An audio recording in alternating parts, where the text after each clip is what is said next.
तो आप चिंता में ही पड़े रह जाओगे। किसी के साथ मान लो कोई नई उम्र में ही किसी का लड़का चला जाता है, किसी का पिता चला जाता है, समझ आ रहा है, किसी के घर में किसी भी तरह का अभाव होता है, हर तरह की परेशानियां आपके सामने हो सकती हैं, लेकिन वह सब चिंता का कारण भी बन सकती हैं और चिंतन का भी कारण बन सकती हैं। ये डिपेंड करता है आपकी अपनी थिंकिंग पर कि आप क्या कर रहे हैं। समझ आ रहा है?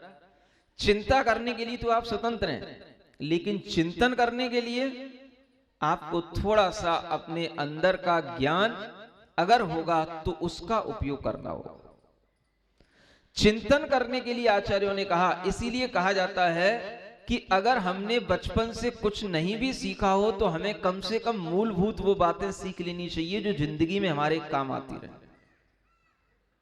क्या बातें होती हैं वो? अगर हमने बचपन में कोई भगवान की स्तुति सीखी हो, कोई भावना पढ़ी हो, तो वह हमारे लिए आगे चल करके चिंतन का विषय बन सकती है। नमोकार मंत्र ही आता रहा, हमने कभी भगवान की न मेरी भावना पढ़ी, न कभी प्रभु पतित पावन की स्तुति भी पढ़ी। अगर आप कभी स्तुतियां भी पढ़ेंगे तो इनमें भी आपको भाव मिल जाएगा जो आपके चिंतन के लिए कारगर सिद्ध हो सकता है। मेरी भावना जो छोटा सा ग्रंथ है, उसे आप अगर पढ़ें, रोजाना रिवाइज करें, तो उसमें आपके लिए सब कुछ है। कैसे आप अपने मन को सुदृढ़ बना सकते हैं, कैसे आप अपने मन को चिंता से रोक सकते हैं, वह भी भावना उसके अंदर है। और आजकल लोग उस मेरी भावना को भी नहीं पढ़ पाते, जबकि वो इतनी अच्छी भावना है कि कई स्कूलों में प्रार्थना के रूप में चलती है। समझ आ रहा है? और उस भावना को एक बार दिन में जरूर पढ़ने की कोशिश करना चाहिए। आपको कुछ नहीं भी आता है तो उसमें आपको सब कुछ मिल जाएगा। सब लाइनें हैं उसके अंदर, और उन लाइनों में आपको यह भी लिखा मिल जाएगा कि हमारे अंदर कभी भी हे भगवान ऐसा भाव ना आए कि मैं अपने आप को कमजोर महसूस करूं। और उसमें आपको पूरा का पूरा वस्तु स्वरूप मिल जाएगा। अंत उसका वहीं पर होता है, वस्तु स्वरूप विचार खुशी से सब दुख संकट सहा करे।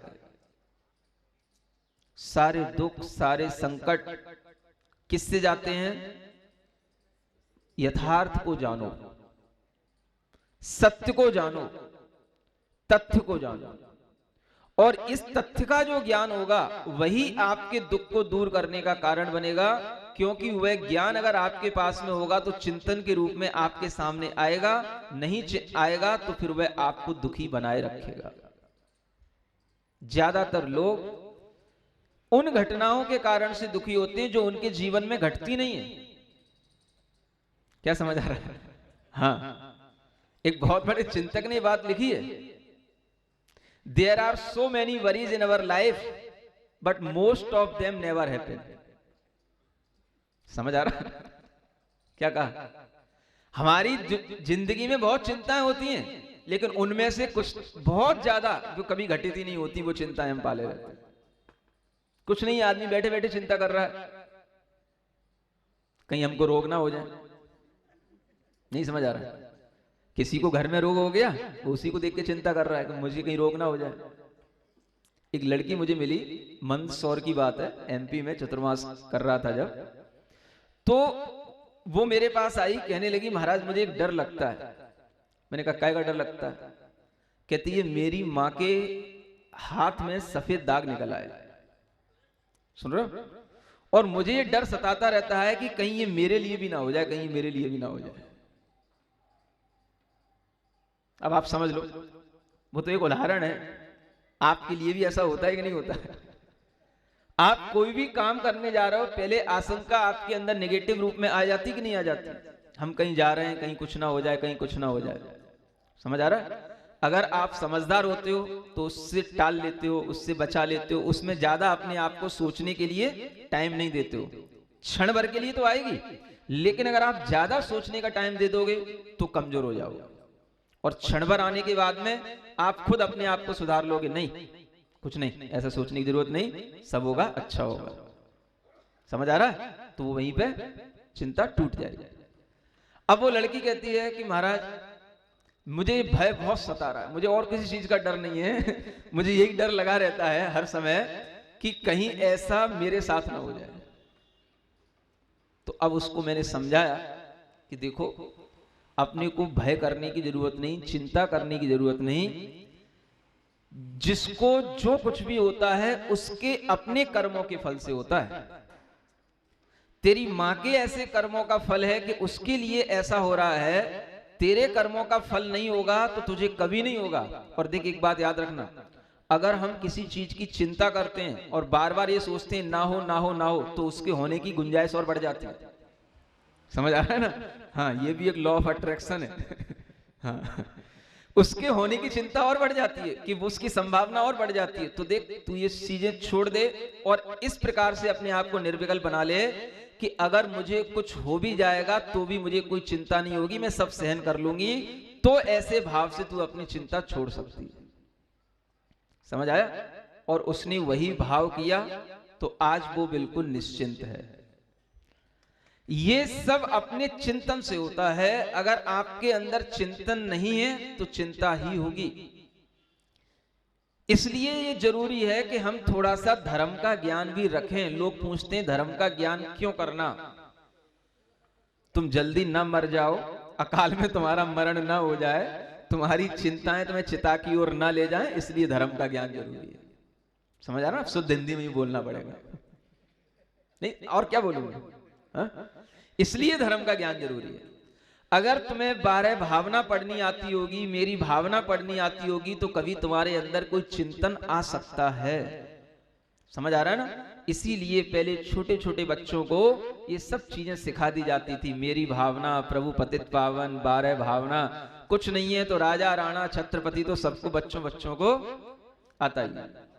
चाहे नाटक के रूप में सिखा दो, चाहे किसी भी तरीके से उन्हें सिखा दो, ये सिखाना ही चाहिए। क्योंकि ये सब चीजें उनके लिए बाद में क्या है, चिंतन का विषय बन सकती हैं। अगर उन्हें ज्ञान रहेगा तो उनसे चिंतन होगा, और ज्ञान ही नहीं होगा तो चिंतन किससे होगा? चिंतन तो वहीं से होता है ना, जब पहले हमारे अंदर ज्ञान आए, तो वह ज्ञान ही हमारे लिए चिंतन का विषय बन जाता है। और अगर हमें उसमें इतना भी भाव याद रहा, कहां गए चक्री जिन जीता भरत खंड सारा। समझ आ रहा? बस इतना ही पर्याप्त। तुम कौन से चक्रवर्ती बनने चले हो, कौन से राजा बनने चले हो, कितना ही तुम्हारे लिए धन संपत्ति इकट्ठी हो जाए, और अगर वह धन संपत्ति इकट्ठी होने के बाद भी तुम्हें चिंता पड़ रही है, डर पड़ रहा है, तो अब ये चिंतन करो, कहां गए वो राम और लक्ष्मण। समझ आ रहा? जिन रावण मारा। जब ये सब चीजें जाने ही वाली हैं, कुछ भी यहां रहने वाला नहीं है, तो तुम जो हो जब तक हो तब तक तो अच्छे से रहो। चिंता करके क्या कर लोगे? समय से पहले चले जाओगे। अब कई लोग अपनी चिंताओं में नहीं, दूसरों की चिंताओं में परेशान हो जाते हैं। समझ आ रहा ना? कल एक लेडी आई अपने पास में, गुप्ता थी वो। समझ आ रहा? अब उसका भाई परेशान है, किसी भी तरीके की कोई बीमारी से ग्रसित हो गया, लेकिन वो इतनी परेशान है कि ऐसा लगता है उसको देख के कि वो उससे ज्यादा बीमार ना पड़ जाए। आते ही से रोने लग गई, बात नहीं करने की हिम्मत पड़ रही, बात करते करते उसको रोना आ रहा है, इतना दुख भीतर से।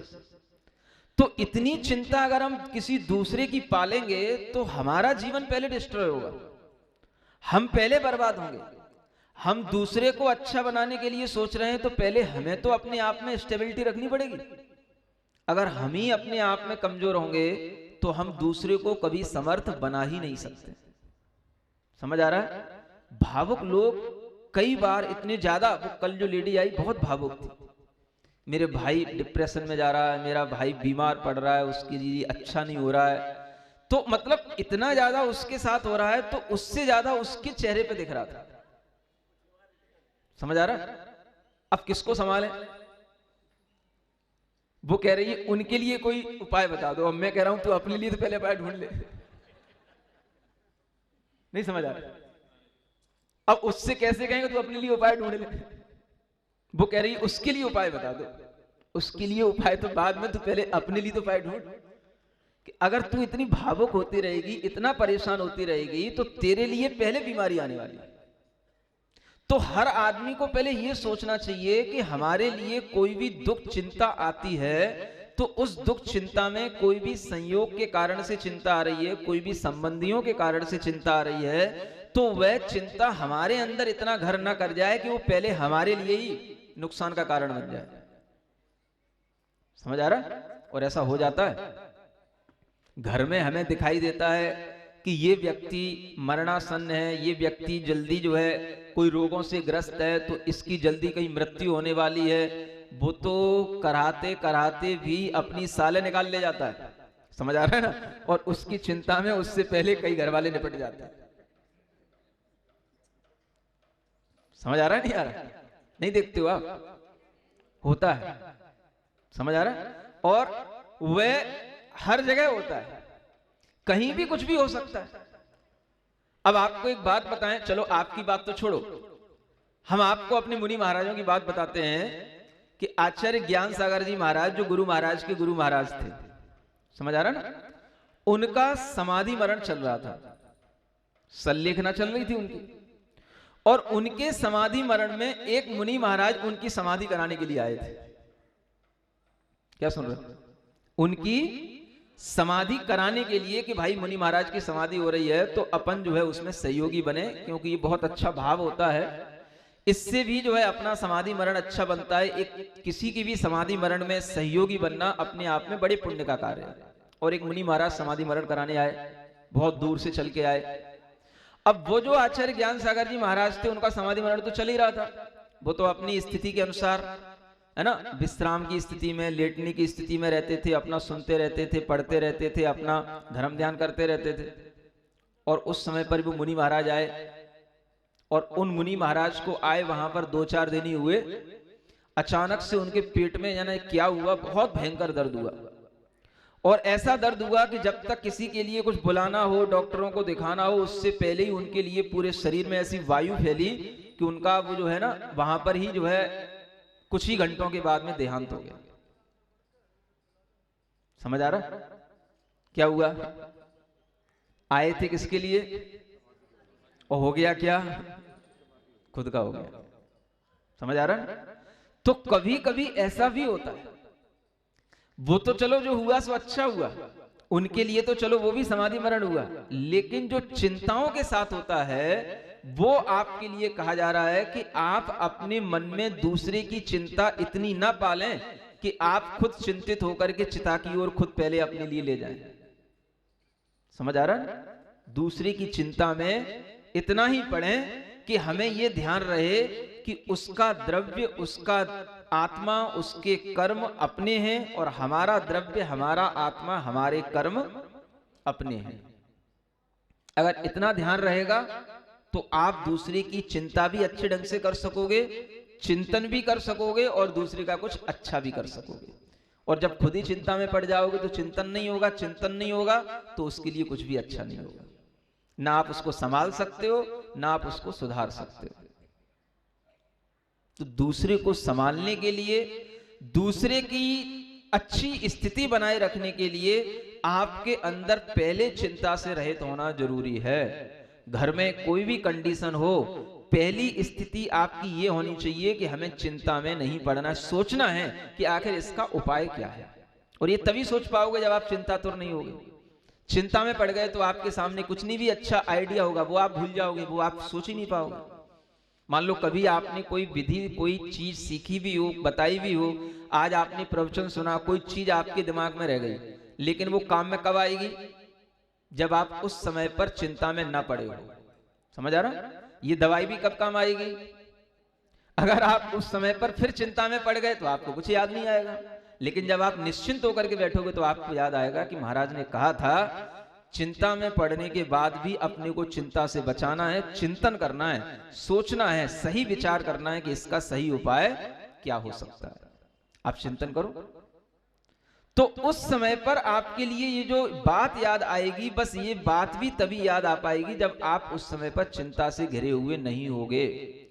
और ये तभी हो सकता है जब आपका मन कमजोर ना हो। समझ आ रहा है? अपने मन को ज्यादा कमजोर मत बनाओ, भावुक मत बनाओ, स्ट्रांग बनाओ। निश्चिंतता के साथ हर चीज का विचार करो। और अगर आपके लिए इतना ये बात ध्यान रहे तो कम से कम कुछ याद ना रहे तो अपने मन को स्ट्रांग बनाने के लिए, समझ आ रहा है ना, कभी कभी हम आपको कुछ भाव देते हैं, उन भावों को निरंतर गुनगुनाते रहो, उससे भी मन स्ट्रांग बनता है। क्योंकि विचार अगर हमारे अंदर निरंतर चलता रहेगा तो वह हमारे मन पर प्रभाव डालता है।